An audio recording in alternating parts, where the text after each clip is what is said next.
എല്ലാവർക്കും കേളി മീഡിയയിലേക്ക് സ്വാഗതം. എൻ്റെ ചാനൽ ആദ്യമായിട്ട് കാണുകയാണെങ്കിൽ സബ്സ്ക്രൈബ് ചെയ്യുക, സപ്പോർട്ട് ചെയ്യുക, നിങ്ങളുടെ വിലയേറിയ അഭിപ്രായങ്ങൾ കമൻറ്റായി രേഖപ്പെടുത്തുക. അപ്പം നമുക്ക് ഇന്നത്തെ കുടുംബശ്രീ ശാരദ എന്ന സീരിയലിൻ്റെ പ്രൊമോയിലേക്ക് പോയാലോ? ഇന്നലത്തെ എപ്പിസോഡിലാണെങ്കിൽ നമ്മൾ കാണുന്നത് നമ്മുടെ സത്യഭാമ ഉപേന്ദ്രനെ കാണാൻ വേണ്ടി പോകുന്ന സീനാണ് അവസാനിക്കുന്നത്.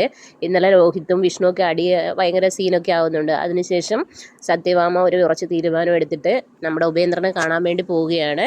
അപ്പോൾ ഉപേന്ദ്രനാണ് മില്ലിൽ അവരുടെ കൂടെയുള്ള അനുയായികളോടൊക്കെ ഓരോന്നൊക്കെ പറഞ്ഞ് തർക്കിക്കുകയായിരുന്നു. അങ്ങനെ ഓട്ടോയിലാണ് സത്യഭാമ വന്ന് ഇറങ്ങുന്നത്.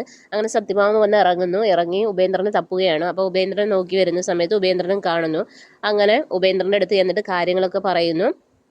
അപ്പോൾ ഉപേന്ദ്രൻ പറയുന്നു, ഞാൻ നിങ്ങളെ ചതിക്കുമോ, നിനക്ക് എന്താ വേണ്ടതെന്ന് ചോദിക്കുന്നു. അപ്പോൾ പറയുന്നു, ഇതെല്ലാം ഒന്ന് ശരിയാക്കി തരണം. അപ്പോൾ പറയുന്നു, ഞാൻ വിചാരിച്ച് ഇതെല്ലാം നടക്കും, പകരം എനിക്ക് നിന്നെ വേണമെന്ന് പറയുന്നു. അപ്പോൾ സത്യഭാമ ഞെട്ടിപ്പോവുകയാണ്, എന്ത് ചെയ്യണമെന്ന് അറിയാതെ. അപ്പോൾ പറയുന്നു, നീ പിന്നെ രാഘവേട്ടനെ ഉപേക്ഷിച്ച് എൻ്റെ കൂടെ വരണം, എൻ്റെ ഭാര്യയായി ജീവിക്കണം എന്ന് പറയുന്നു. ഇത് കേട്ട് നമ്മുടെ സത്യഭാമ ആകെ പകച്ചു നിൽക്കുന്ന ഒരു പ്രൊമോയാണ് വന്നിരിക്കുന്നത്. അപ്പോൾ എല്ലാവരും എപ്പിസോഡ് കാണാൻ വെയിറ്റ് ചെയ്യുക. Okay, bye bye, thank